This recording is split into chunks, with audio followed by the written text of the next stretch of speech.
봉독하겠습니다. 디모데후서 제3장 14절에서 17절 말씀이 되겠습니다. 17절 말씀을 같이 보기로 하고요. 제가 14절에서 먼저 봉독해 드리겠습니다. 그러나 너는 배우고 확신한 일에 거하라. 너는 내가 누구에게서 배운 것을 알며 또 어려서부터 성경을 알았느니 성경은 능히 너로 하여금 그리스도 예수 안에 있는 믿음으로 말미암아 구원에 이르는 지혜가 있게 하느니라. 모든 성경은 하나님의 감동으로 된 것으로 교훈과 책망과 바르게 함과 의로 교육하기에 유익하니 이는 하나님의 사랑하고 온전하게 하며 모든 선한 일을 행할 능력을 갖추게 하려 함이라. 아멘. 삼위일체, 우리 신학교에서도 설명하기 참 어려운 얘기입니다. 우리 목사들이 설교할 때에도 사실 논리적으로 이성적으로 이 삼위일체를 설명하기는 참 어렵습니다. 그런데요, 한 4살 그저 5살 지나지 않는 참 작은 어린아이가 이 삼위일체를 어떻게 이렇게 이쁘게 얘기를 하는지 그 귀여운 어린이가 있습니다. 자, 한번 만나보시죠. 영상이 준비되어 있거든요. 내가 갖고 온 그 네일클로버가 있는 그 종이는 예수님, 하나님, 성령님이 딱 3가지 분이 있는데 그 3가지 분은 한 명이야. 한 명이야? 근데 그건 이해하는 게 아니라 믿는 거야. 믿는 거야. 잘 봐. 네일클로버도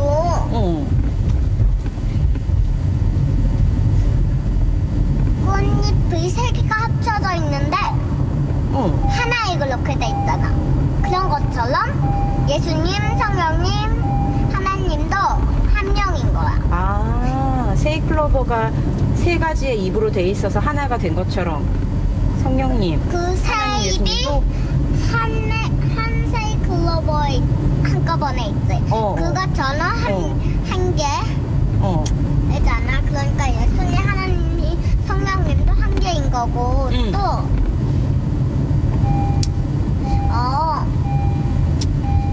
엄마들이 우리 낳았잖아. 그래서 우리가 태어났지. 그때 나 누구야?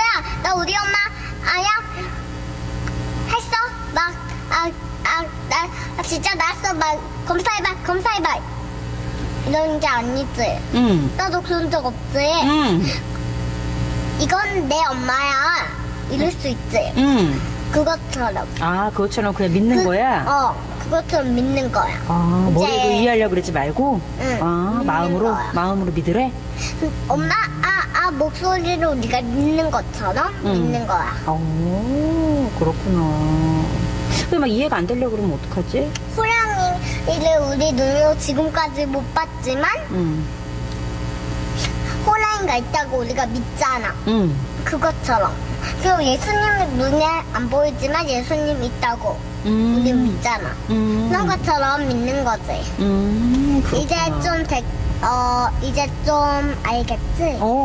야, 확실히 알겠다. 제안 얘기 들으니까. 알겠어. 믿는 거예요.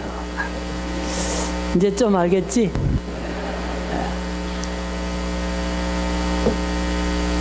여러분, 이것이 이 자녀들에게, 우리가 어린 자녀들에게 신앙 교육을 해야 하는 이유라고 생각합니다. 비록 작은 아이라 할지라도 하나님을 받아들이는 지각이 있습니다. 그리고 우리가 생각하는 것보다 훨씬 더 많이, 그리고 정확히 하나님을 느끼고 있습니다. 그래서 우리는 어린 아이들에게 어릴 적부터 하나님에 대해서 배워주고 하나님을 예배하는 그 습관을 길러줘야 할 필요가 있습니다. 바로 그런 취지에서 우리 어린이들을 참 소중한 기독교의 미래의 자산으로 알고 어릴 적부터 참 그들을 진리의 하나님의 말씀으로 잘 양육하자 하는 취지가 오늘 어린이 주일 취지가 아닌가 이렇게 생각합니다. 그런데 막상 어린이 주일 제가 설교를 시작하면서 이렇게 보니까요, 어린이를 가진 부모는 몇 명이 안 돼요. 우리는 청년들이 많지 어린이들은 적잖아요. 그래서 그래 좀 큰 자녀들도 자녀고 어린이들도 우리 자녀니까 좀 뭐 어린이 신앙교육 이렇게 가면 너무 좁아지니까 자녀들의 신앙교육 이렇게 오늘 좀 말씀을 드리면 좀 큰 자녀들도 있고 어린 자녀들도 있고 해서 좀 넓은 의미에서 그렇게 자녀들의 신앙을 생각해 보는 그런 주일이 될 수 있겠다라고 생각했습니다. 그래서 오늘은요,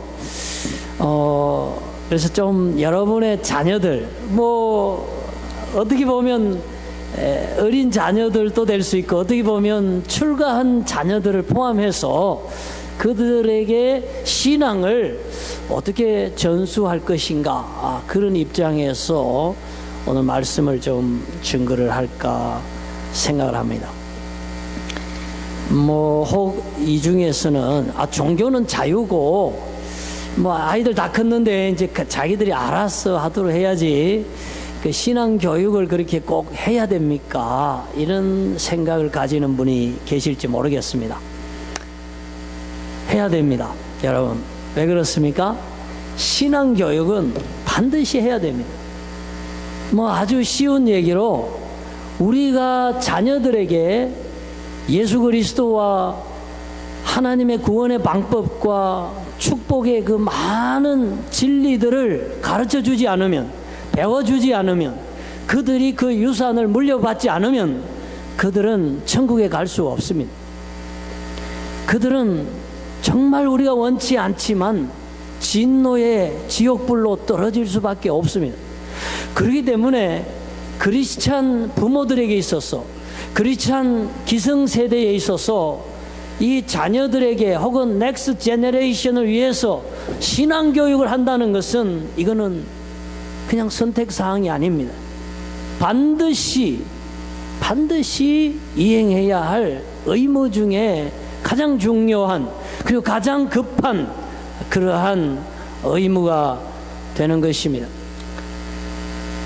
그래서요, 이제 그런 이유뿐만 아니고 사실 하나님께서 이 세상을 지으시고 또 하나님께서 이 세상을 지금도 운행을 하고 계시고 모든 인생의 그 코에 호흡과 생명을 주시는 분이십니다.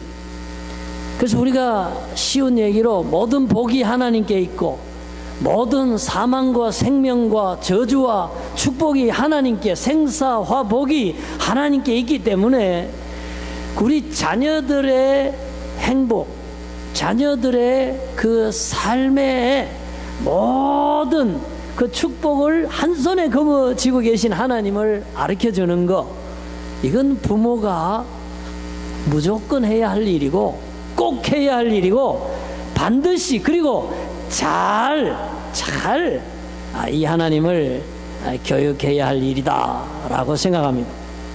그래서 오늘은 그런 얘기들을 좀 하려고 합니다.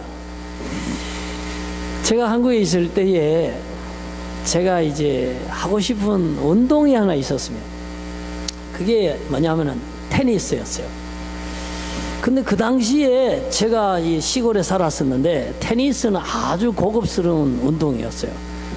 그 테니스장도 있어야 되고요, 장비도 있어야 되고 누구 같이 칠 파트너도 있어야 되는데, 제가 자랄 때 시골에서 테니스는 아주 귀족 스포츠와 같은 것이었습니다. 근데 제가 미국에 왔을 때 보니까요, 동네마다 테니스 코트가, 퍼블릭 코트가 프리로 그냥 다 돼가 있는 거예요. 그래서 아, 저걸 이제 진짜 이제 한번 해봐야 되겠다라고 생각하던 차에 저희 교회에 이제 그 테니스 선수로 실업 대표까지 한 사람이 있어요. 그래서 그분이 저희 교회 안수 집사님인데 제가 한 번은 가르쳐 달라 그랬어요. 그랬더니 그분이요, 예, 3단계로 가르쳐줘요. 첫째, 이론적으로 설명을 해줘요. 예. 왜 서브를 넣는데 테니스 그립을 이렇게 잡아야 하는지, 손가락은 왜 이쪽으로 가야 되는지 그거를 설명을 해줘요. 그리고 서브를 할 때 그 테니스 라켓을 돌리는 궤적을 왜 넓게 잡아야 되는지, 왜 어깨에 힘을 빼야 되는지, 맞는 순간에 손목에 스냅을 줘야 되는지 그걸 이론적으로 설명을 하는데요, 이해가 돼요. 그리고는요, 끝나지 않아요. 자기가 코트에 가서 서비스 넣는 시범을 보여요. 그래서 탁 치는데 너무 멋있어요. 그리고는 공을 한 바켓을 가지고 왔어요. 테니스 공을, 연습공을 가져와서 쳐보라는 거. 거기서 실습을 시켜요. 그래서 제가요, 그분한테 테니스를 배웠어요. 그래서 지금도 괜찮게 칩니다. 제가요, 어디 가면요 막 오라 그래요. 막 같이 파트너 하자 그러는데 제가 요즘 안 한 지가 몇 년 됐습니다. 여러분, 기독교 교육이 이거하고 무관하지가 않습니다. 첫째, 우리 자녀들이 하나님에 대해서 알아야 됩니다. 먼저 머리가 알아야 됩니다. 하나님이 창조주이신 것을 배워야 됩니다. 그분이 내 생명의 주인이신 것을 알아야 됩니다. 하나님의 말씀대로 어떻게 사는 것이 지혜로운 인생이고 축복된 인생이지, 그리고 그 말씀을 어기면 그 인생이 어떻게 되는지를 먼저 알아야 됩니다. 그래서 뭐가 참이고 뭐가 잘못이고 뭐가 정말 복이고 뭐가 정말 화가 되는지, 어떻게 하면 하나님이 기뻐하시고 하나님이 축복하는 인생이 되는지, 아니면 정말 무가치하고 고통 속에 죄악 가운데 후회스러운 인생을 살아가게 되는 건지, 성경에 나온 그 하나님의 진리를 자녀들에게 우리가 잘 가르쳐 줘야 됩니다. 그 다음에 우리가 나아가는 단계는요, 이제 시범을 보이는 단계입니다. 우리가 자녀들이 과연 하나님을 저렇게 섬기는구나, 하나님께 예배는 저렇게 드리는구나, 정말 헌금은 저렇게 하는구나, 정말 사람은 저렇게 사랑하는구나, 정말 봉사는 저렇게 우리 어머니 아버지처럼 저렇게 하는구나, 이걸 보여줘야 됩니다. 그래서 특별히 너 이렇게 해라 저렇게 해라 얘기 안 해도 저절로 부모님이 살아가는 모습을 보고, 아, 저렇게 하나님을 섬기는 거구나, 저렇게 교회 생활을 하는 거구나, 기독교인으로 산다는 것은 저렇게 사는 것이로구나 라고 하는 모범, 아주 성경적인 모범적인 그런 신자의 삶을 하나님 모델로서 자녀들에게 제공하는 것, 이것이 바로 자녀들을 위해서 좋은 신앙교육을 제공한다고 저는 믿습니다. 비단 자녀뿐만 아니고 기성세대가 또 그렇게 살아가면 다음 세대가 따라오면서 배우는 것입니다. 우리 교회로 말하자면 연세 드신 분들이 신앙의 모든 생활에 있어서 우리가 성서의 가르침대로 하나님 성령의 인도하심을 따라서 모범적인 신앙을 우리가 살아갈 때에 젊은이들이, 우리 청년들이 보고, 아, 우리 권사님들이 저렇게 하시는구나, 장로님들이 교회를 저렇게 섬기시는구나, 무언 가운데 그걸 가슴에 교훈으로 새겨서 그렇게 부모를 따라서 선배를 따라서 아름다운 신앙을 하게 된다 하는 것입니다. 저는 동물의 왕국 그거 보는 거 좋아해요. 근데 제가 동물 가운데 보면 사자가 좀 저한테는 밉게 보여요. 너무 무서워. 그리고 너무 강해. 아무도 사자를 못 이겨요. 그리고 막 잡아먹어요. 그래서 내가 사자가 좀 믿게 보이긴 하는데, 근데요, 제가 그 사자가 그 새끼는 보니까 또 귀엽더라고요. 그 강아지 같대요. 그 사자가 무시무시한데 그 어린 사자들은 너무 귀여워요. 근데 그런 어린 사자가 어떻게 저렇게 무서운 사자가 되나 이제 궁금한데, 보니까요, 사자가 그 교육을 그렇게 하더라고요. 헌팅할 때 데리고 가요. 어린 것들을 데리고 와서 보니까 얼룩말 같은 거 이렇게 되게 빨라요. 같이 뛰면 사자가 이제 보통은 못 잡잖아요. 그러니까 살금 아주 눈치를 못 칠 때까지 아주 가까운 거리까지 이렇게 낮은 포복으로 이렇게 탁 접근하는 걸 봤어요. 그 다음에는 갑자기 달겨들어가지고요, 막 뛰잖아요. 이제 얼룩말하고 같이 막 뛰다가 어느 순간 사자가 그 얼룩말을 탁 목을 물어요. 그래가지고는 이제 이 목을 물리면 숨을 못 쉬잖아요.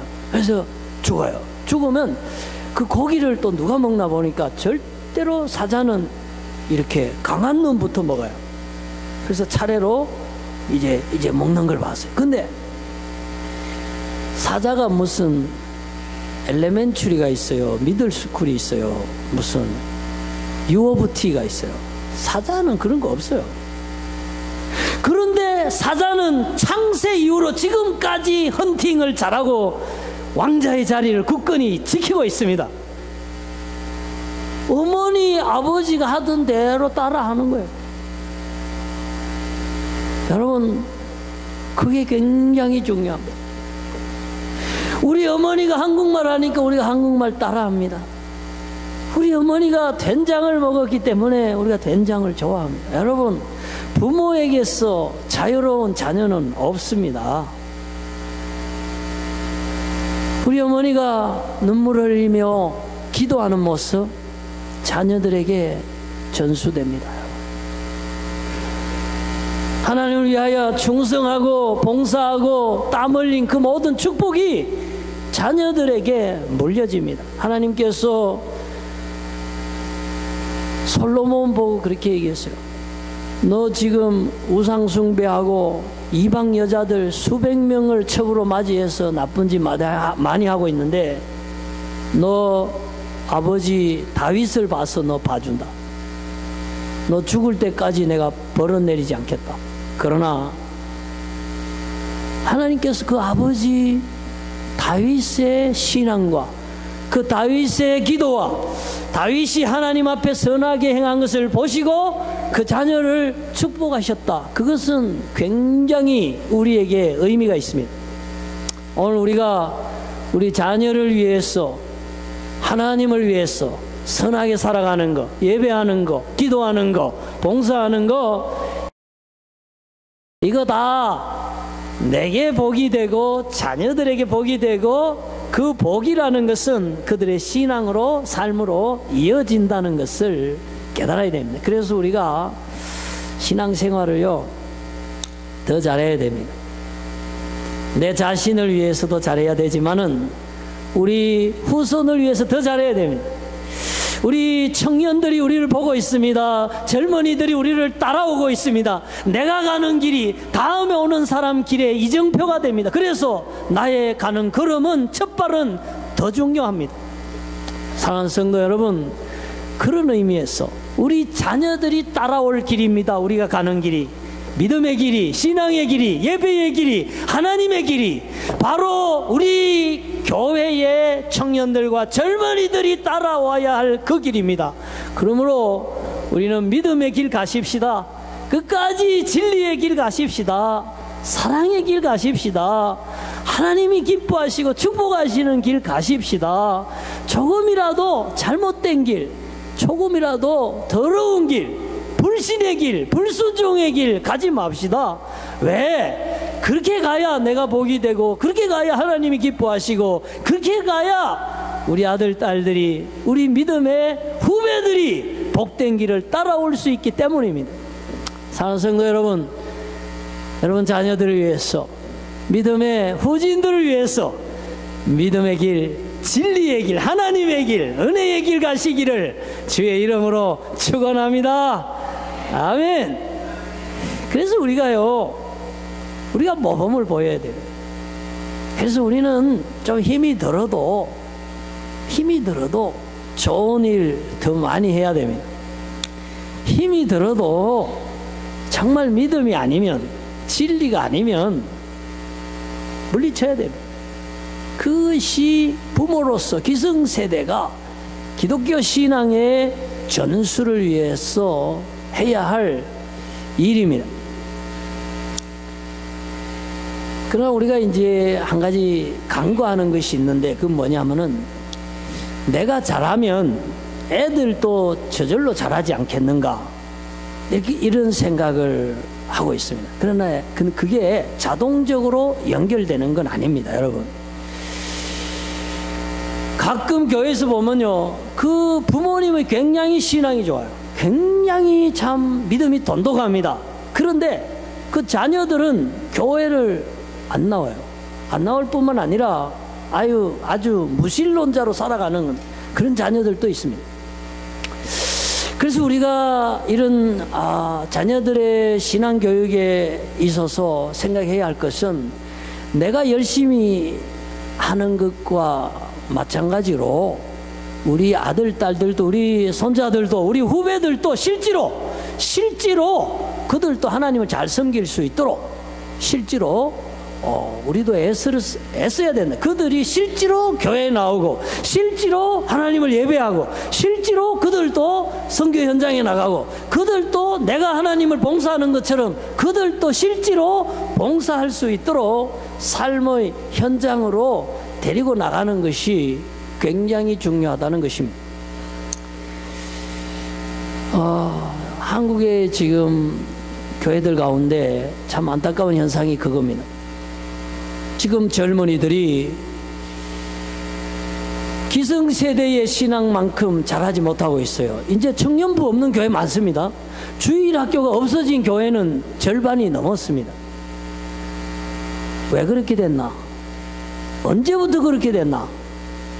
여러분, 부모들이 자녀들의 신앙교육을 게을리한 거, 또 가볍게 생각한 거하고 관계가 있습니다.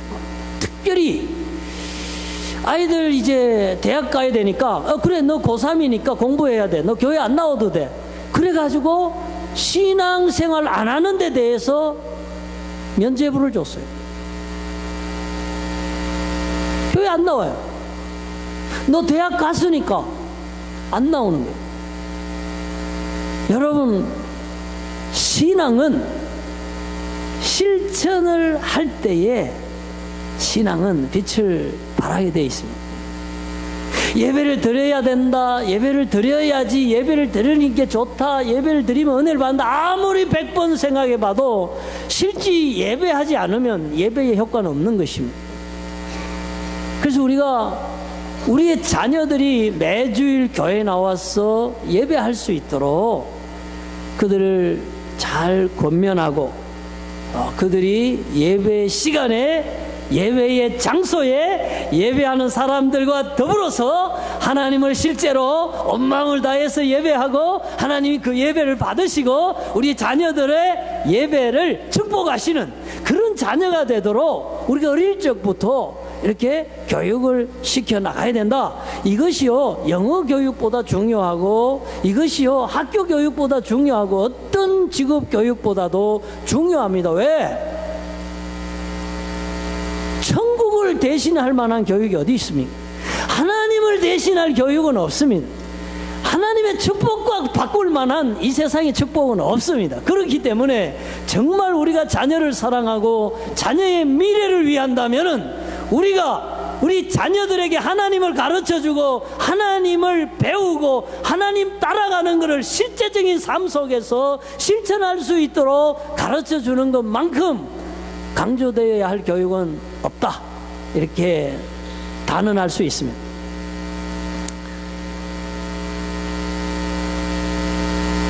저는 우리 사위 저스틴과 또 딸 그레이스가 우간다, 아프리카로 간다 그럴 때에 정말 제가요, 마음이 좀 그렇게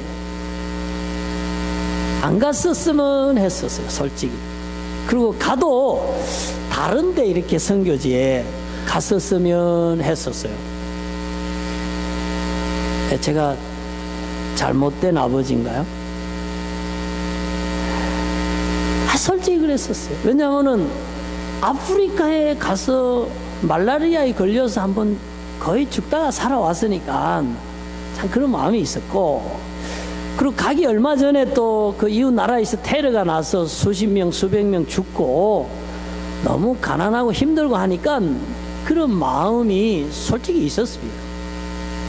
근데 보냈습니다. 보낸 건 다름이 아니고 우선 하나님이 보내시니까 뭐 내가 말릴 수 없다는 그런 결론이 하나 있고요. 또 하나는 결국 힘들고 위험하고 가난한 그런 상황 속에 사람이 놓여져 있을 때 하나님을 바라보게 됩니다. 그리고 하나님께서 가장 기뻐하는 일들을 최악의 조건 속에서 수행할 때에 하나님의 특별한 그런 응답과 함께 하심과 역사가 있다는 걸 제가 알고 있습니다. 그리고 신앙에 있어서 또 삶에 있어서 제일 중요한 게 하나님 아닙니까? 그래서 젊을 때에 특별히 하나님을 알고 그냥 머리로 아는 게 아니라 정말 뼛속 깊이 영혼으로부터 체험하려면은 그런 경험이 필요하다고 생각했습니다. 그래서 보냈습니다. 근데 여러분은 어제 보냈는데 벌써 왔나 그렇게 생각할지 모르겠는데 저에게는 8개월이 정말 길었습니다. 8년처럼 길게 느껴졌습니다. 그래서 공항에서 왔는데 보니까 세상에 역시 예상했던 대로 아프리카에서 왔다 안 그래도 알겠어. 벌써 새카매 아주 삐쩍 말랐어요. 참 마음이 안 됐었어요. 그러나 저는 제가 압니다. 하나님을 경험하고 왔습니다. 살아계신 하나님의 능력을 체험하고 왔습니다. 하나님이 얼마나 그 땅에 그 검은 사람들, 그 가난한 사람들, 그 버려진 사람들까지 얼마나 사랑하시는가 하는 것을 경험하고 돌아왔습니다.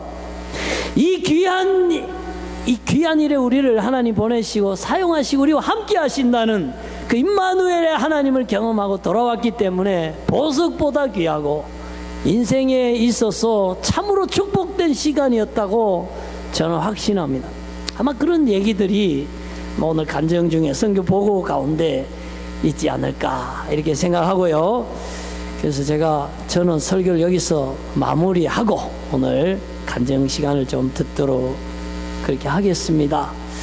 오늘 자녀들 신앙 교육을 위해서 결론적인 말씀은 그겁니다. 첫째로 굉장히 중요합니다. 반드시 신앙 교육에 실패하지 말아야 됩니다. 그래야 여러분 가정에 미래가 있습니다. 아브라함에서 끝나면 안 됩니다. 이삭으로, 야곱으로, 요셉으로 여러분의 구원의 신앙, 하나님 축복의 그 흐름이 계속 내려갈 수 있습니다. 그리고 우리 교회가 우리가 세상을 떠나도 젊은이들이 우리 나이가 되었을 때에 여전히 부흥하고 여전히 예배하고 여전히 선교하고 여전히 선한 일 하면서 교회가 부흥할 수 있기 때문에 이 관건이 기독교 교육에 달려 있습니다. 자녀 신앙 교육과 무관하지 않습니다. 그렇기 때문에 이 일을 위하여 우리가 계속 기도해야 됩니다. 계속 신앙의 모범을 보여야 되고요, 자녀들 계속 가르쳐야 되고요, 자녀들이 교회 나오고 신앙생활에 실제적으로 관여할 수 있도록 영향력을 미쳐야 이런 일이 일어난다 하는 것입니다. 여러분, 어떤 희생이 있더라도 기독교 교육, 진리의 생명의 전달이 여러분에게, 여러분 자녀에게로, 또 후손에게로, 우리 교회 젊은이에게로 계속 면면이 이어지는 여러분의 가정과 우리 교회와 기독교 교육이 되기를 주의 이름으로 축원합니다. 아멘. 아멘. 우리 한번 기도하겠습니다.